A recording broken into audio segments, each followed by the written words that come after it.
해수면 상승 실태와 그에 따른 대책 모색을 위해 G1 방송이 마련한 연속 기획보도 순서. 오늘은 마지막으로 해수면 상승에 대응하기 위해 정부가 만든 침수 예상도와 위험 지도가 정작 국민에게는 공개되지 않는 현실을 취재했습니다. 김동훈 기자입니다.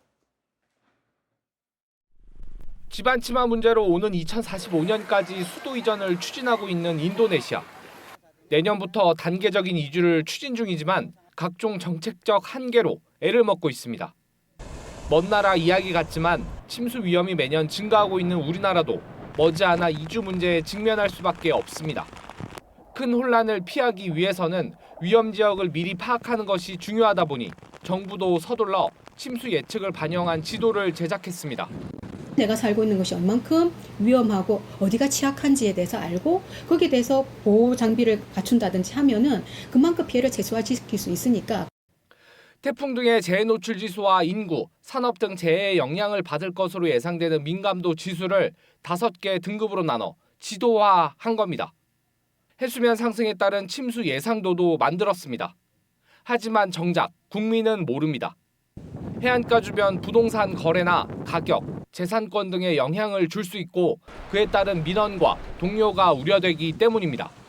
단순히 그 부동산 가격의 걱정 때문에 그런 정보들을 공개를 못하게 된다면 그건 굉장히 국가적으로 큰 피해라고 생각이 됩니다. 그런 게 공개가 되면은 그런 위험 지역은 차츰 이주를 하는 게 맞다라고. 정부가 이렇게 소극적으로 대응하는 사이 해수면 상승으로 피해가 우려되는 해안가에서의 개발 행위는 지금도 끊이질 않고 있습니다.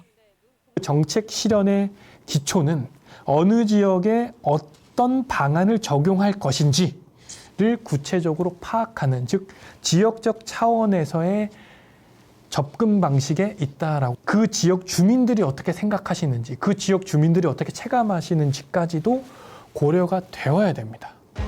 전문가들은 언젠가는 닥칠 해수면 상승의 위험을 쉬쉬할 것이 아니라 지금이라도 공개적으로 해안가 주민 등과 함께 논의해야 한다는 데 이견이 없습니다. G1 뉴스 김도훈입니다.